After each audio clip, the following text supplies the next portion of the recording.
Sabe aquelas pessoas que falam que o carnaval é uma bagunça, é uma sujeira? Ou até mesmo que o cabelo cacheado é bagunçado, é desarrumado, é sujo, não está comportado, não está portado, não é cívico? Sabe quando as pessoas fazem essa comparação do cívico e do não cívico? Do conhecimento que presta, o conhecimento que não presta? Do conhecimento que tem alguma razão e o conhecimento que não tem? Da cultura que é enaltecida, que é trazida para o mainstream, e a cultura que é oprimida, a cultura que é marginalizada, a cultura que é subjugada como ruim, como inferior. Por que será que isso acontece? O que é isso? Pessoal, eu sou João Pedro, tenho 23 anos, eu sou formado em RI e eu vou começar um novo projeto na minha vida, que é um projeto de decolonialidade. Eu tenho um projeto de pesquisa e eu criei esse canal com o intuito de fazer vídeos conscientizando as pessoas sobre a colonialidade, que eu vou explicar logo mais o que seria. O canal vai ter vários vídeos sobre vários temas, então eu vou fazer a decolonialidade de coisas da sociedade. O Natal, o filme, a internet, os cinemas. Eu vou trazer vários assuntos, vários tópicos interessantes. Não vou ficar aqui pedindo like, compartilhar. Compartilha se quiser, curte se quiser. Mas a única coisa que eu vou querer que vocês façam de verdade é refletir. Que você saia desse vídeo não apenas com conhecimento a mais, mas com uma ideia a mais. Com uma expansão de consciência, uma expansão de mentalidade, de conhecimento maior. E que você possa levar isso para as outras pessoas. Não necessariamente como a verdade, mas como um ponto a se discutir, um ponto a se refletir. Antes de falar de decolonialidade, o que é a colonialidade? E, na verdade, qual a diferença entre colonialidade e colonialismo? O colonialismo é aquele período histórico que a gente estudou nos livros de história.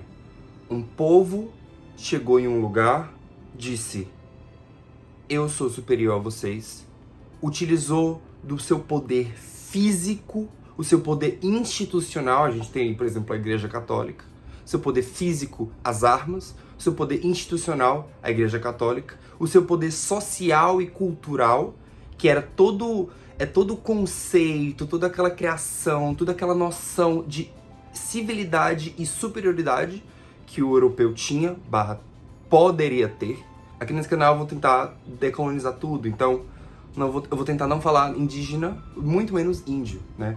Até porque são povos originários, povos nativos, vários povos nativos, os tupinambás, os tupi-guaranis, enfim. Todos eles foram massacrados. E não apenas massacrados fisicamente. A sua cultura, o seu poder, o seu conhecimento, o seu ser, o seu espírito, a sua religião, tudo que os envolvia era inferiorizado. Isso foi se construindo ao longo da história do Brasil. E nesse canal ele foca na América Latina, né? Então eu vou trazer muita coisa de Brasil.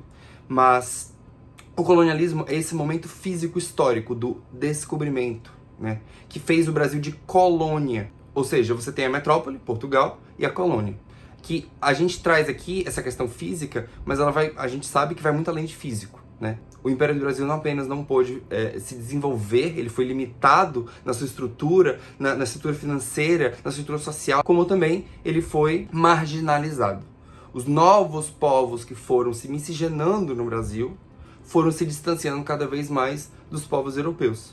Até a gente ter hoje o que muitas pessoas chamam de vira-latismo, né? O brasileiro é vira-lata.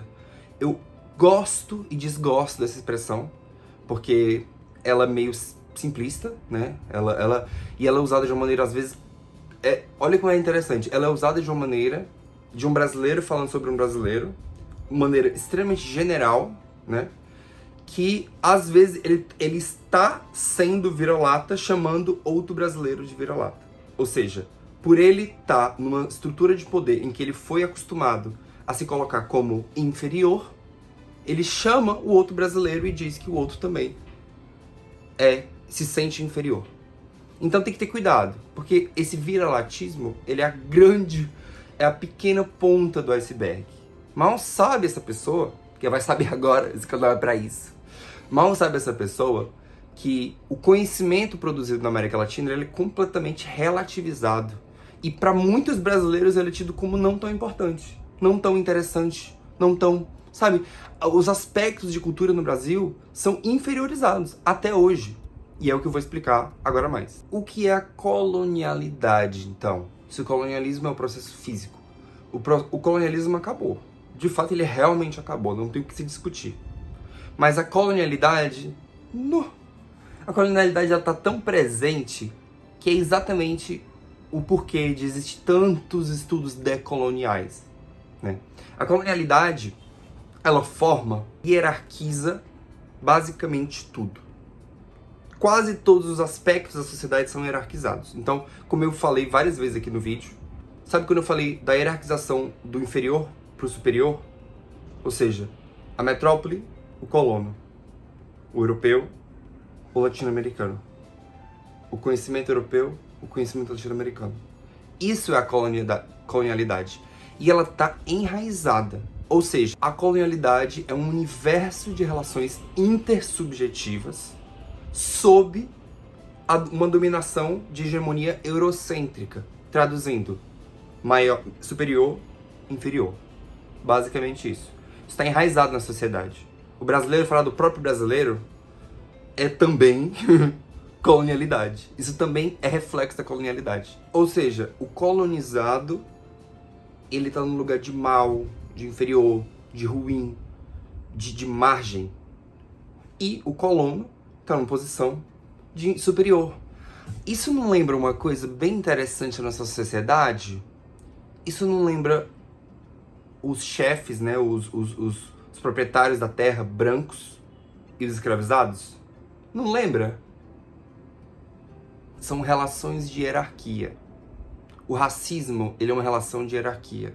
A xenofobia é uma relação de hierarquia. Um é maior, um é melhor do que o outro.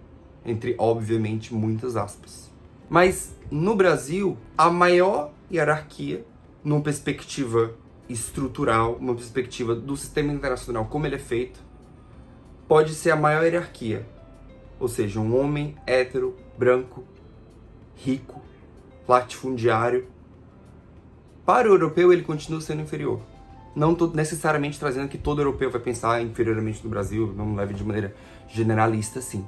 Mas eu estou falando de aspectos enraizados na sociedade, aspectos enraizados na estrutura da sociedade hoje em dia. O que é a decolonialidade, então? É a luta contra a colonialidade. É trazer o conhecimento e não hierarquizar o poder, não hierarquizar o saber e não hierarquizar o ser. O carnaval não é bagunçado. O cabelo cacheado, ele não é feio. A cultura, a Umbanda não precisa ser demonizada. E aí a gente não vou entrar na questão do termo demonizar, até porque, enfim, se fosse também demonizada, não teria problema, até porque isso é uma questão da Igreja Católica. Nem todo mundo é obrigado a acreditar em demônios. Então, enfim, mas não precisa ser inferiorizada, não precisa ser subalterna, marginalizada. Não há essa necessidade, porque não é. O conhecimento indígena, o conhecimento africano, o conhecimento aborígena, o conhecimento dos povos originários de todo o mundo é válido. É isso que eu tô querendo dizer. E esse canal ele tem a intenção de decolonializar, de trazer pro dia a dia. Por que tem cidade no interior do Brasil com neve, Papai Noel? Quer dizer que é só a Europa que tem capacidade de colonialidade no Brasil? É só a Europa. Ou será que os Estados Unidos também, quando na década de 40, 50, a Coca-Cola vem com o Papai Noel e simplesmente vira febre? Toda criança conhece o Papai Noel. Sabe? Mas quando as pessoas nos Estados Unidos conhecem de aspectos pequenos da cultura brasileira? Sabe? Por que a mídia, por exemplo, ela entra tanto no Brasil? Então, a colonialidade, ela vai frutificando conceitos também de brasilidade. O conceito de brasilidade é um conceito muito interessante, né? Que traz o que é nosso, que aprecia o que é nosso, de uma maneira não patriota, de uma maneira não nacionalista, mas de uma maneira, sabe, detalhista, uma maneira, tipo assim, de pertencimento. Enfim, o canal é basicamente isso. Eu vou fazer alguns vídeos e eu agradeço demais a atenção de vocês. Espero que vocês tenham saído um pouco da caixinha. Espero não tenha sido vago e nem raso. E até mais, pessoal.